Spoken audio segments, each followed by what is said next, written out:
generosity and help towards putting this together. And of course, let me thank and celebrate the work of our great Consul General here in San Diego, Marcela. I disagree. Your consul is one of the most important, and we're very proud of what you and your fantastic team are doing here.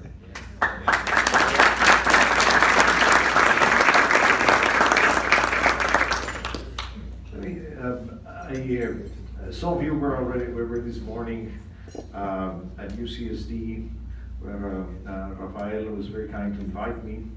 Rafael Fernandez de Castro, who's now leading the U.S.-Mexico Center there, and some others were also there, including Ambassador David over here. So I will try not to repeat that for the benefit of those of you who were there. But let me just say a few ideas quickly. First of all, to Mexico, this is an important moment in time on the redefinition of the U.S. relationship. It's going to be about the decisions that we make on the next few weeks, not even months. Now it's coming to weeks. That's going to be defined how these two nations work together and get along together for the next few decades. So this is a very important time. We're facing a new challenge. This is a significant challenge. There's no playbook on how to deal with a president like Donald Trump. And so it's being a learning on the go experience. But we've learned some things, and I think we've been able to convey some of the things to the White House. I think the most important one is how important we are for each other.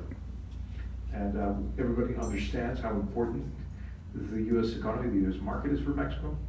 But I think less people understand, or at least understood a while ago, a few months ago, how important Mexico and access to the Mexican market is for America. But if you think about it, how many jobs depend on exports into our country, and how important Mexico is in terms of security cooperation, immigration cooperation. This is a relationship of great value for both sides.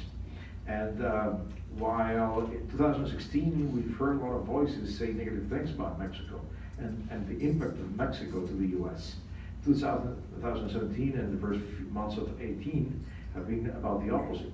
Every day we hear more voices come out and say how important NAFTA is and how important the Mexican relationship is. And now we are seeing that in Congress. Just a couple of days ago, 99 senators wrote a letter to the USTR, the U.S. Trade Representative, talking about how important it is to protect U.S. investments and U.S. assets in Mexico. And you see more governors, people in Congress, and for sure the business sector and many other organizations, including nonprofit organizations, come out and speak in favor of the relationship. I want to be very clear about it. We don't oppose changing NAFTA and renegotiating NAFTA. It's a relatively old agreement, 25 years since it was crafted.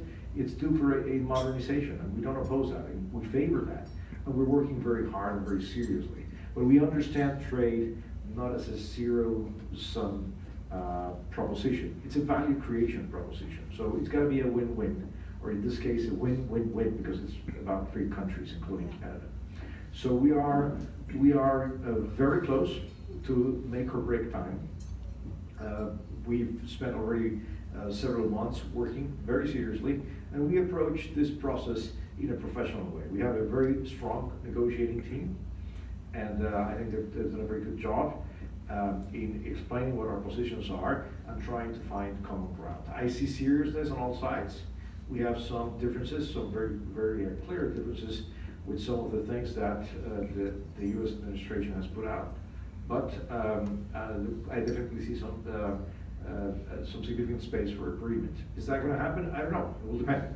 This is live negotiation. This is a live process, but the odds of getting it done are certainly significant. So we're working hard on that, and we will know. It's got to be, as I say, something that is good for the 3 sides.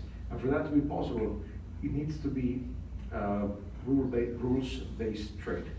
And free trade is not something that happens when you have discretionary actions from one side happen in recurring fashion. We got to have rules that drive trade, and that's what we want to create. We want to create certainty. We want to protect assets. We want to protect investments, and that's what we are. We strongly feel that is what will create prosperity in the region. The relationship is not only about NAFTA; it's about many other things. It's a very rich, it's a very complex relationship, and we have some very public differences, but we should not allow for those differences to define the relationship. It's too important to allow for those differences to neglect all the many good things, those important things that we should be doing together. And that has been our approach. Obviously, we will never agree on the idea of Mexico paying for a wall, but we will not let that to prevent us from doing other things. And we are, in that spirit, we've been working with the administration on other fronts, and I think we are close to making some significant progress also on that end. I should say that this past 14 months have been extremely good for the relationship in a different way. For years, we've anchored the relationship between the two governments and the two countries in the relationship between two presidents. And I always give credit to Rafael Fernández de Castro because this is a brilliant insight from him, but it's absolutely true. What has happened over the past 14 months is that we've multiplied our diplomatic efforts, and not only from government but also from civil society and the business sector, into talking and developing a much stronger relationship.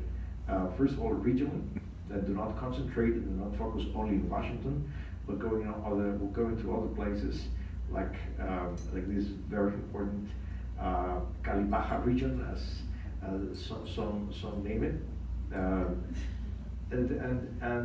but also talk to other sectors, even in politics, like governors, senators, Congress people, and develop relationships and develop support for a relationship.